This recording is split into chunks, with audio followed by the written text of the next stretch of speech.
I am Chennaiah from India. I represent in this COP28 as the co-chair of PCFS, People's Coalition on Food Sovereignty.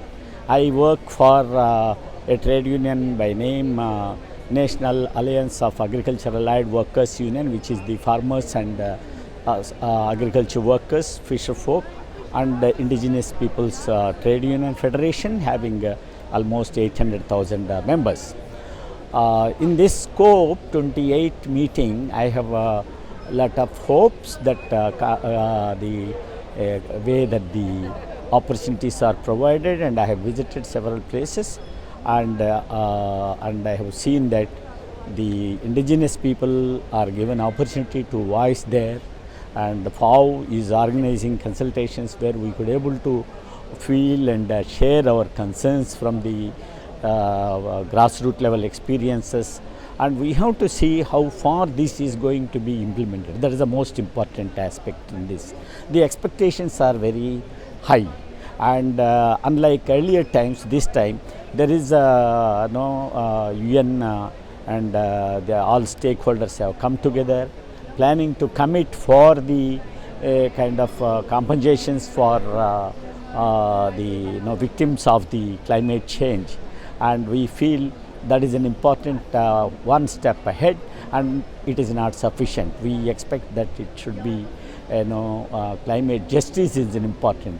Climate justice has its own expectations, different than what false promises of the climate change issues. So we hope, but without losing the hope or pessimistic, we are positive to see that we can influence the governments and then the United Nations to see that how they can take all these things into positive, and the negotiators should able to think that the damages that has been taken due to the climate change and the polluters must be really compensated. It is not the governments alone. It is basically the corporates which engaged in polluting our industry need to be really come forward to contribute to this process. Then only you have kind of justice will be taken. Secondly, the land and livelihood resources of the people continue to be plundered or continue to occupy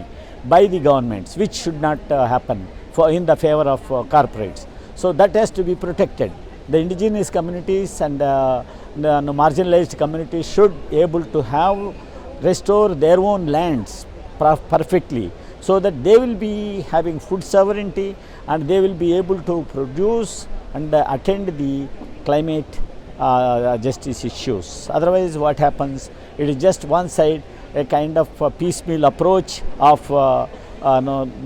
support mechanism will come. On the other hand, corporates continue to grab the lands of the people. So we have to see all these kind of things balancing, so that the people will be able to get justice, and climate justice can be possible if all of us collectively work together, rich and poor, and everybody should be together in this process. I hope positively this will happen.